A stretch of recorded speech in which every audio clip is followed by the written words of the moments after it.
137 क्या कह रहा है? From a group of 7 persons 7 committees are formed. Any 2 committees have exactly 1 member in common. Each person is in exactly 3 committees. Then at least 1 committee must have more than 3 members. Each committee must have exactly 3 members. Each committee must have more than 3 members. Nothing can be said about the sizes of committee. तो इस question में हमें क्या बोल रहा है कि 7 persons हैं हमारे पास और वो 7 कमिटीज़ में डिवाइडेड हैं। कह रहा है कि 2 कमिटीज़ में एग्जैक्टली 1 मेंबर हमारा कॉमन है और ईच पर्सन जो एक पर्सन हमारे P1 पर्सन है वो 3 कमिटीज़ में बैठा हुआ है। तो हम एक बार डिवाइड करते हैं, हम कैसे पर्सनस को इसमें कमिटीज़ में डिवाइड कर सकते हैं, ये कंडीशन दोनों सेटिस्फाई करके। तो मान लेते हैं ए में हमारा P1 बैठा है, 3 कमिटीज़ में एक मेंबर है और 2 कमिटीज़ में एक मेंबर कॉमन है। तो P1 हमारा B में बिठा देते हैं और P1 हमारा C में बिठा दिए। 3 में हमने P1 को बिठा दिया। अब निकालते हैं P2 को हम कहाँ कहाँ बिठा सकते हैं। P2 को हम A में बिठा देते हैं, तो P2 को B और C में नहीं बिठा सकते क्योंकि कह रहा है कि एग्जैक्टली 1 मेंबर ही कॉमन है 2 कमिटीज़ के बीच में। तो P2 को हम D में बिठा देते हैं और E में बिठा देते हैं। ठीक है, अब P3 को देखते हैं। P3 को हम A में बिठा देंगे। और कहाँ बिठा सकते हैं P3 को? B में नहीं बिठा सकते, C में भी नहीं बिठा सकते, D और E में भी नहीं बिठा सकते क्योंकि यहाँ पे P3 बिठा दे तो इन दोनों में कॉमन एलिमेंट हमारे 2 हो जाएंगे, एग्जैक्टली 1 हमारा कॉमन नहीं होगा। तो P3 को हम यहाँ बिठाएंगे F और G में। तो 3 एलिमेंट हमें बिठाने को बोला है कि एक पर्सन हमारा 3 कमिटीज़ में जा रहा है और 2 कमिटीज़ में एग्जैक्टली 1 मेंबर हमारे कॉमन है। अब P4 को देखते हैं कहाँ बिठाएंगे। अब P4 को हम बिठाएंगे, P4 को हम मान लेते हैं B में बिठा देते हैं और P4 को यहाँ पे C में और P4 को हम D में बिठा देते हैं। अब हमने P4 को 3 कम्युनिटीज़ में हमने बांट दिया। अब P5 को देखेंगे कहाँ बिठा सकते हैं। P5 को यहाँ D में बिठाएंगे हम, P5 को E में बिठा देते हैं P5 को और F में बिठा देते हैं। ठीक है जी। B और C में इसलिए नहीं बिठा सकते ना क्योंकि यहाँ पे P5 को बिठा दिया तो कॉमन एलिमेंट हमारे 2 हो जाएंगे C और D में फिर। ठीक है, अब P6 को देखते हैं कहाँ बिठाएंगे। P6 को हम बिठा सकते हैं B में बिठा देते हैं और F में और G में बिठा देते हैं। बची पोजीशंस हमारी P7 के लिए, तो P7 को C, E और G में बिठा देते हैं। अब कुछ मिस्टेक्स होंगी आपके पास कि मतलब जब आप इनकी प्लेसेस आप फिल करेंगे, जब तीन बिठाओगे और हर एक में एक कॉमन बिठाओगे तो वैसे आपको चेंज करने पड़ेंगे सभी केसेस। कभी किसी को कहीं पिलाना पड़ेगा, कभी किसी को कहीं पिलाना, तो सही ऑर्डर हमारा ये वाला बनेगा। तो इससे हमें एक कंक्लूज़न मिल रहा है कि हर कमिटी में एग्जैक्टली 3 एलिमेंट्स होंगे, 3 पर्सन्स होंगे, ना तो 3 से ज़्यादा हो सकते हैं ना 3 से कम हो सकते हैं। तो ऑप्शन बी हमारा आंसर हो जाएगा। क्वेश्चन 138 क्या कह रहा है? 3 ladies have each brought a child for admission to a school. The head of the school wishes to interview the 6 people one by one, taking care that no child is interviewed before its mother. In how many different ways can the interviews be arranged? अब हमें बोल रहा है कि 3 ladies हमें दी हुई है L1, L2, L3 और उनके चाइल्ड्स हैं C1, C2, C3 और हमें बोला है कि वो एक स्कूल में जा रही हैं और बच्चे का इंटरव्यू सबका प्रिंसिपल इंटरव्यू ले रहे हैं 6 पीपल का। और ये इंटरव्यू के लिए एक बात ध्यान में रखनी है कि मदर का इंटरव्यू पहले होगा और फिर चाइल्ड का इंटरव्यू होगा। मदर से पहले चाइल्ड का इंटरव्यू हम नहीं ले सकते। तो हम इसमें केसेस बनाएंगे। केस 1 हमारा क्या बनेगा कि सभी मदर्स को हम एक ग्रुप में ले लेते हैं और सभी चाइल्ड्स को हम एक ग्रुप ले लेते हैं। अब इन दोनों को हम अरेंज तो नहीं कर सकते कि इसको इधर ले आए इसको इधर ले आए। हम इन दोनों का इसका अंदर ही अंदर अरेंजमेंट कर सकते हैं 3 फैक्टोरियल से और इन सब का अंदर अरेंजमेंट कर सकते हैं हम 3 फैक्टोरियल से। तो हमारे पास टोटल वेज कितने हुए? 3 फैक्टोरियल इंटू 3 फैक्टोरियल, ये हो गया हमारे पास 36 वेज हो गए जब सभी मदर्स पहले इंटरव्यूड होंगी, फिर बाद में चिल्ड्रंस होंगे।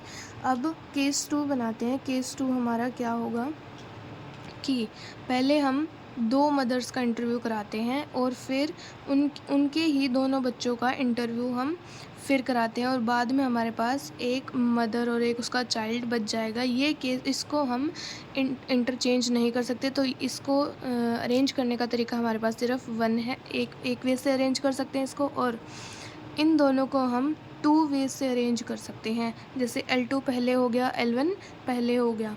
इन दोनों को भी हम 2 वेज से अरेंज कर सकते हैं। इन दोनों के अरेंजमेंट हम नहीं कर सकते, तो टोटल वेज यहाँ से हुए 4। अब इनटू में यहाँ पे L2 L3 भी हो सकता है, एक केस वो हो जाएगा। यहाँ पे L1 L3 भी हो सकता है, और एक ये L1 L2 वाला। 3 केसेस ऐसे बनेंगे, तो इसको 3 से मल्टीप्लाई करेंगे, तो यहाँ से वेज आ गए हमारे पास 12 वेज। अब केस 3 लेके देखते हैं। केस 3 हमारा क्या होगा जब हम L1 C1 मतलब पहले मदर फिर उसका चाइल्ड, फिर L2 C2 पहले मदर उसका चाइल्ड और मदर उसका चाइल्ड। अब ऐसे कितने वेज आएंगे देखो। अब इनको अरेंज तो हम नहीं कर सकते, तो एक वेज तो ये आएगा। एक हमारा आएगा L2 C2 L1 C1 L3 C3, तो यहाँ से हमारे पास 3 फैक्टोरियल वेज आ जाएंगे। कैसे? इसको एक ग्रुप मान लो, इसको एक ग्रुप मान लो, इसको एक ग्रुप मान लो। अब तीनों को अरेंज कैसे कर सकते हैं हम? 3 फैक्टोरियल से अरेंज कर सकते हैं। तो कितने वेज हुए यहाँ से? 6 वेज हो गए। अब देखते हैं केस 4 हमारा क्या बनेगा। केस 4 बनेगा जब हम पहले 2 मदर्स को इंटरव्यू कर लेते हैं। अब सिर्फ एक चाइल्ड, इनके किसी भी एक चाइल्ड को हम इंटरव्यू करेंगे, फिर उसके बाद मदर 3 को इंटरव्यू करेंगे, और उसके बाद जो बचे हुए 2 चाइल्ड्स हैं उनका इंटरव्यू हम करेंगे। अब देखिए, इन दोनों को हम 2 वेज से अरेंज कर सकते हैं, इसको यहाँ और इसको यहाँ। इनको इंटरचेंज कर सकते हैं 2 तरीके से। अब यहाँ पर क्या कर सकते हैं? C1 को 2 वेज से कर सकते हैं। देखिए, यहाँ पे C1 भी आ सकता है और यहाँ पे C2 भी आ सकता है, तो यहाँ पे हमारे पास अरेंजमेंट के तरीके हो गए 2। अब L3 हमारा रहेगा यहाँ पर फिक्स, ठीक है जी। और अब इन दोनों को हम 2 वेज से अरेंज कर सकते हैं। तो यहाँ पे कितने हो हमारे पास? 2 इंटू 2 इंटू 2, और टोटल कितने होंगे हमारे पास? जब यहाँ पे L1 L2 L1 L3 और L2 L3 लेंगे, तो यहाँ पे हमारे पास टोटल केसेस होंगे। इसको 3 से मल्टीप्लाई करके कितना आएगा? 24। तो सबको ऐड करेंगे तो हमारे पास टोटल वेज, जिससे प्रिंसिपल इन सबको इंटरव्यू कर सकता है taking the condition in mind, तो हमारे पास टोटल केसेस आ जाएंगे 90 केसेस। क्वेश्चन 139 क्या कह रहा है? The coefficient of x to the power 4 in the expansion of 1 plus x minus 2x square to the power 7। अब क्या देखना है हमें? x की पावर 4 का कोफिशिएंट हमें इसके एक्सपेंशन में बताना है कि कितना होगा। तो इसको पहले खोलते हैं कि क्या होगा हमारा एक्सपेंशन। ये 7C0, इसको हम एक टर्म मानते हैं और इसको एक टर्म मानते हैं। क्या होगा? 1 plus x to the power 7 minus 2x square to the power 0 plus 7C1 1 plus x to the power 6 minus 2x square plus 7C2 1 plus x to the power 5 into minus 2x square to the power 2 plus 7C3 1 plus x to the power 4 into minus 2x square to the power 3 up to ये ऐसे चलता रहेगा 7C7 तक। तो अब इसमें देखिए, यहाँ पर आ गया हमारे पास x की पावर 4 और यहाँ पर आ गया x की पावर 6। मतलब इसमें चाहे हम x की पावर 0 का कोफिशिएंट भी निकालें ना इस एक्सपेंशन में, तो भी हमें यहाँ पर x की पावर 6 है, तो भी हमें x की पावर 6 का कोफिशिएंट मिलेगा यहाँ। मतलब इससे आगे हमें x की पावर 4 का कोफिशिएंट मिलने की कोई उम्मीद नहीं है। तो ये तो आगे वाला तो हमारा कैंसिल हो जाएगा x की पावर 4 के कोफिशिएंट के लिए। अब यहाँ से देखते हैं हम x की पावर 4 का कोफिशिएंट कैसे निकालते हैं। 7C0 क्या होता है हमारा? 1, तो 1 प्लस एक्स की पावर 7 हो जाएगा यहाँ पे, प्लस 7C7 हमारा होगा 7 इंटू में ये -2 1 plus x to the power 6 into x square plus 7C2 is 21 into हमारा 2 टू ज़ा 4 into 1 plus x to the power 5 into x to the power 4। अब इसमें हम क्या निकालेंगे, एक्स की पावर 4 का कोफिशिएंट निकालेंगे। क्या होगा, तो 7c r minus 1 x to the power r minus 1। r minus 1 को हमें क्या करना है, 4 के इक्वल करना है, तो r की वैल्यू क्या होगा हमारी 5, मतलब फिफ्थ टर्म का कोफिशिएंट हमारा x की पावर 4 होगा। तो यहाँ पे जब 5 पुट करेंगे तो 5 माइनस 1 इज़ 4, 7c4, ये क्या आएगा 7c4। इसमें x की पावर 4 का कोफिशिएंट हमारा 7c4 होगा, सॉरी फिफ्थ टर्म नहीं, फोर्थ टर्म का कोफिशिएंट इस एक्सपेंशन में हमारा 7c4 होगा, x की पावर 4 का कोफिशिएंट। ठीक है, अब इसमें चेक करते हैं, -14 1 प्लस एक्स की पावर 6 इंटू एक्स स्क्वायर। देखिए इस एक्सपेंशन के अंदर हम निकालेंगे एक्स स्क्वायर का कोफिशिएंट। ठीक है, और एक्स स्क्वायर से जब इसको मल्टीप्लाई करेंगे तो क्या हो जाएगा, एक्स की पावर 4। तो 1 प्लस एक्स की पावर 6 में हमें क्या निकालना है, कोफिशिएंट ऑफ एक्स स्क्वायर। क्या होगा, 6c r माइनस 1, 1 की पावर कुछ भी करेंगे तो 1 ही आएगा, और x to the power r minus 1। r minus 1 को क्या करेंगे 2, तो r की वैल्यू आ गई 3।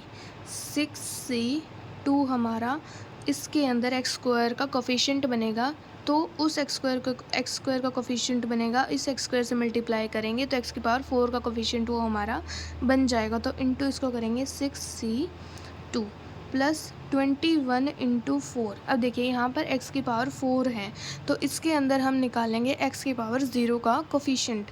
वो क्या होगा, 1 प्लस एक्स की पावर 5 में हमें निकालना है coefficient of x to the power 0। क्या होगा, 5c r minus 1 into x to the power r minus 1। तो r माइनस 1 क्या है 0, r आ जाएगा 1, तो कोफिशिएंट क्या होगा 5c0 विच इज़ 1। तो यहाँ पर 1 से मल्टीप्लाई करेंगे तो नेट कोफिशिएंट हमारा आएगा -91। ठीक है जी। क्वेश्चन 140 क्या कह रहा है, the coefficient of a3b4c5 in the expansion of bc plus ca plus ab to the power 6। अब हमें इस क्वेश्चन में ये मल्टीनोमियल एक्सपेंशन दिया है और हमें a3b4c की पावर 5 का हमें इसके अंदर कोफिशिएंट बताना है कि क्या होगा। अब मल्टीनोमियल एक्सपेंशन में हम कोफिशिएंट कैसे लिखते हैं, किसी भी x y z की पावर हमें दी हुई है उसका कोफिशिएंट हम लिखते हैं n फैक्टोरियल। पहले तो पावर का फैक्टोरियल डिवाइड करेंगे n1 फैक्टोरियल n2 फैक्टोरियल और n3 फैक्टोरियल से। n1 n2 n3 क्या है, ये एक्स वाई जेड की हमारी पावर्स हैं। जब हम इनको जो हमें गिवन है उससे उनकी पावर से इक्वेट करेंगे तो जो n1 n2 n3 आएंगे उनका फैक्टोरियल हम यहाँ लिखेंगे। तो अब वैसे इस क्वेश्चन में करते हैं, क्या होगा 6 factorial divided by n1 factorial n2 factorial और n3 फैक्टोरियल। ठीक है, और bc की पावर हम करेंगे n1 प्लस इंटू ca की पावर करेंगे n2 और ab की पावर करेंगे हम n3। किसका कोफिशिएंट, पहले a b c की पावर हम इकट्ठा करते हैं, क्या होगी, b की पावर नेट पावर होगी n1 प्लस n3, a की नेट पावर होगी n2 प्लस n3 और c की नेट पावर होगी n1 प्लस n2। और हमें क्या बोला है कि a3b4c5 की पावर का कोफिशिएंट हमें निकालना है। तो b की पावर क्या हमारे पास 4 है, तो n1 प्लस n3 को 4 के इक्वल करेंगे, और a की पावर क्या हमारी 3 है, n2 प्लस n3 को 3 के इक्वल करेंगे, और n1 प्लस n2 c की पावर है हमारी 5। ठीक है जी। अब हम n1 n2 n3 की वैल्यू निकालेंगे तो यहाँ से इक्वेशन हमारे पास क्या बनेगी, n1 माइनस n2 इज़ 1 और n1 प्लस n2 हमें 5 दिया है। दोनों इक्वेशन को ऐड करेंगे तो हमारे पास n1 की वैल्यू आएगी 3, n2 की वैल्यू आएगी 2 और n3 की वैल्यू हमारे पास आएगी 1। तो अब हमें सिंपली कोफिशिएंट निकालना है, तो कैसे निकालेंगे, 6 factorial divided by n1 factorial क्या है 3 फैक्टोरियल, इनटू में n2 factorial is 2 factorial and n3 factorial is 1 factorial. इसे क्या लिखेंगे, 6 5 into 3 divided by 3 into 2 into 2। तो ये ये यहाँ पे 654 होगा ना, यहाँ पे 3 फैक्टोरियल होगा, तो 3 फैक्टोरियल से तो ये कट ही जाएगा और ये यहाँ से ये 2 आएगा। तो कोफिशिएंट क्या है हमारा 60, which is matching to our option number D, which is 3 6 C 3। Okay, now question 141 says the coefficient of t cube in the expansion of 1 minus t to the power 6 divided by 1 minus t का whole cube. तो अब इसके expansion में हमें T cube का coefficient बताना है। ठीक है, तो कैसे बताएंगे, पहले हम ये देखते हैं कि x की पावर n माइनस 1 की पावर n का एक्सपेंशन क्या होता है। x minus 1 into 1 plus x square plus up to ये चलता रहेगा x to the power n minus 1 तक। तो अब हमें क्या दिया हुआ है 1 minus t to the power 6 का हमें एक्सपेंशन हम कैसे लिख सकते हैं। 1 minus t to the power 6 का एक्सपेंशन कैसे लिखेंगे, 1 minus t into 1 plus t square plus up to ये चलेगा टी की पावर 5 तक। तो इसको हमें क्या बोला है कि 1 माइनस टी से डिवाइड करेंगे, तो क्या आएगा हमारे पास 1 माइनस टी से डिवाइड किया तो सिर्फ ये हमारे पास बच जाएगा। अब इसकी पावर हमें 3 बोला है, तो क्या लिखेंगे 1 plus t square plus up to t to the power 5 इसकी पावर 3 हो जाएगा हमारे पास। अब क्या करेंगे, इसको हम पहले खोलते हैं। कैसे खोलेंगे, 1 plus t square plus t cube plus up to t to the power 5 into 1 plus t square plus t cube plus up to t to the power 5 into 1 plus t square plus t cube plus up to t to the power 5। तो अब इन दोनों expansion को पहले हम multiply करेंगे। क्या आएगा 1 plus t square plus t cube, आगे नहीं लेंगे क्योंकि आगे बन जाएगा हमारा टी की पावर 4 जो कि हमें नहीं चाहिए, हमें टी क्यूब का ही बेसिकली कोफिशिएंट चाहिए। तो अब टी को मल्टीप्लाई करेंगे तो क्या आएगा T plus t square plus t cube. यहाँ पर भी हम सिर्फ टी स्क्वायर तक लेंगे क्योंकि टी को टी स्क्वायर से मल्टीप्लाई करेंगे तो टी क्यूब आ जाएगा, हमें मिल जाएगा। टी स्क्वायर को करेंगे जब T square plus t cube, T square से नहीं करेंगे टी स्क्वायर क्योंकि वो टी की पावर 4 बन जाएगा, प्लस टी क्यूब को सिर्फ हम 1 के साथ मल्टीप्लाई करेंगे और इधर ये ऐसे ही चलता रहेगा T5 तक। ठीक है जी, अब इसमें देखते हैं क्या बनेगा। 1 प्लस टी कितने हमारे पास 2t plus 3t square plus 4t cube बन जाएगा और इधर ये है हमारे पास 1 plus t square plus up to ये टी टू द पावर 5 तक है। ठीक है जी, अब इसको मल्टीप्लाई करेंगे, 1 नहीं चाहिए हमें तो इसको 1 को हम मल्टीप्लाई करेंगे, यहाँ पे टी क्यूब भी आएगा तो 1 को टी क्यूब से मल्टीप्लाई करेंगे, क्या आएगा सिर्फ टी क्यूब। 2t को हम मल्टीप्लाई करेंगे टी स्क्वायर से, टी क्यूब का कोफिशिएंट मिलेगा हमें फिर 2t क्यूब। 3t स्क्वायर को मल्टीप्लाई करेंगे टी से 3t क्यूब। 4t क्यूब को मल्टीप्लाई करेंगे 1 से 4t क्यूब, ये हमारे पास आ जाएगा 10t क्यूब। तो हमें t क्यूब का कोफिशिएंट मिल गया जो कि हमारा है 10। क्वेश्चन 142 क्या कह रहा है, द वैल्यू ऑफ 2nc0 का स्क्वायर माइनस 2nc1 का स्क्वायर प्लस 2nc2 का स्क्वायर अप टू ये चलता रहेगा प्लस 2nc2n का स्क्वायर। तो हमें इसकी वैल्यू बतानी है क्या होगी। अब ये फिर से हमें क्या दी हुई है, बाइनोमियल सीरीज़ दी हुई है। तो बाइनोमियल सीरीज़ के लिए हमें क्या दिख रहा है यहाँ पे, पहले हम एक्सपेंशन लेंगे 1 प्लस एक्स की पावर n का एक्सपेंशन लेंगे तो क्या होगा, 2n लेंगे हम यहाँ पे, हमें यहाँ पे n हमारा 2n है तो होगा 2nc0 plus 2nc1 x plus 2nc2 x square up to ये ऐसे चलता रहेगा 2n x to the power 2n तक। अब हम एक्सपेंशन लेते हैं x माइनस 1 की पावर 2n का एक्सपेंशन लेते हैं, क्या बनेगा 2nc0 x to the power 2n minus 2nc1 x to the power 2n minus 1 plus ये ऐसे चलता रहेगा, ठीक है, 2nc 2n तक। अब क्या बोला है, 2nc0 इंटू 2nc0, मतलब इन दोनों को जब मल्टीप्लाई करेंगे तो x की पावर 2n बनेगी हमारे पास। 2nc1 को मल्टीप्लाई करेंगे फिर भी x की पावर 2n मिलेगी, मतलब जब हम इन दोनों एक्सपेंशन को मल्टीप्लाई करेंगे तो क्या आएगा हमारे पास, x² minus 1 to the power 2n।